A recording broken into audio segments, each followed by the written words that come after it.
अगर आपने इस वीडियो पर क्लिक किया है तो इस वीडियो को पूरा जरूर देखना, क्योंकि इस कहानी को सुनने के बाद आप हार मानने की सोचोगे भी नहीं।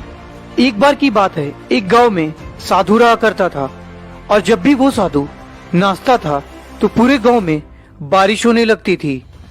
इसलिए उस साधु का पूरे गांव में काफी नाम था। जब भी गांव के लोगों को बारिश की जरूरत पड़ती तो गांव वाले उस साधु के पास जाते और उस साधु से अनुरोध करते नाचने के लिए, जिससे बारिश हो जाए।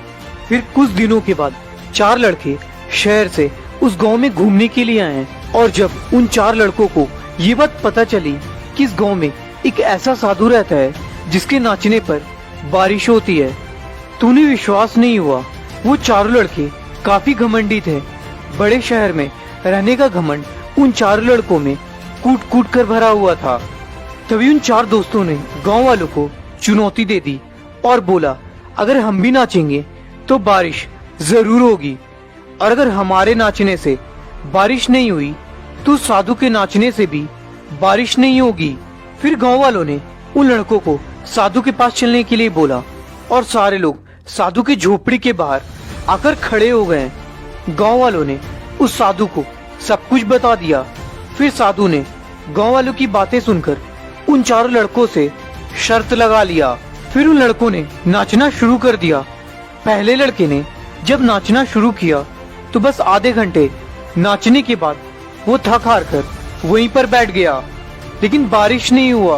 कुछ देर के बाद दूसरे लड़के ने नाचना शुरू किया और 1 घंटे नाचने के बाद वो भी थक हार कर वहीं पर बैठ गया। फिर अगले 2 लड़के भी खूब नाचे उन गांव वालों और उस साधु के सामने, पर वो दोनों भी हार मानकर वहीं पर बैठ गए, लेकिन एक बूंद भी बारिश नहीं हुई। अब साधु की बारी आई।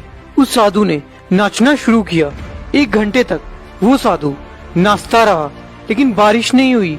पर वो साधु नहीं रुका, वो नाचता ही रहा। नाचते नाचते 2 घंटे बीत गए, पर फिर भी बारिश नहीं हुई। फिर 4 घंटे बीत गए, लेकिन फिर भी बारिश नहीं हुई। पर साधु तो जैसे रुकने का नाम ही नहीं ले रहा था। अब साधु को नाचते नाचते शाम हो गई, लेकिन तब भी वो साधु पूरे जोश से नाची जा रहा था। थोड़ी देर के बाद अचानक से बादल के गरजने की आवाज आने लगी और कुछ समय के बाद जोरों शोरों से बारिश होने लगी। ये देखकर गांव वाले काफी खुश हो गए और साधु के साथ नाचने लगे। पर वो चारों दोस्त इस बात से हैरान थे कि आखिर ऐसा कैसे हो सकता है। ये चमत्कार देखकर चारों लड़के फिर साधु के पास गए और उनसे माफी मांगी।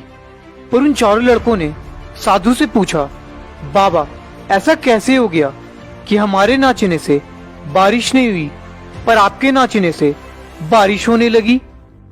तभी साधु बोलते हैं, मैं जब भी नाचता हूँ तो 2 बातों को हमेशा याद रखता हूँ। पहला ये कि मैं अगर नाचूंगा तो बारिश को किसी भी हाल में होना ही पड़ेगा, और दूसरी ये कि मैं तब तक नाचूंगा जब तक बारिश ना हो जाए, क्योंकि सफलता उन्हीं को मिलती है जो कभी हार नहीं मानते हैं, चाहे परिस्थिति जैसी भी हो। उन 4 लड़कों को अब ये बात समझ में आ गई कि साधु ने क्या समझाने की कोशिश कर रहे हैं। तो दोस्तों, इस कहानी से मैं आपको यही बताना चाहता हूँ, सफलता पाने के लिए हमें भी ये 2 चीजें हमेशा याद रखनी चाहिए। पहला, खुद पर भरोसा कि जो भी चीज मैं पाना चाहता हूँ उसे मैं पाकर रहूंगा, और दूसरी ये कि मैं जब तक कोशिश करते रहूंगा जब तक मेरी मंजिल मुझे मिल नहीं जाती। और आखिरी में इतना ही कहना चाहूंगा, जीत के खातिर दिल में जुनून चाहिए, जिसमें उबालो ऐसा खून चाहिए, ये आसमां भी आएगा जमीन पर, बस इरादों में दम चाहिए।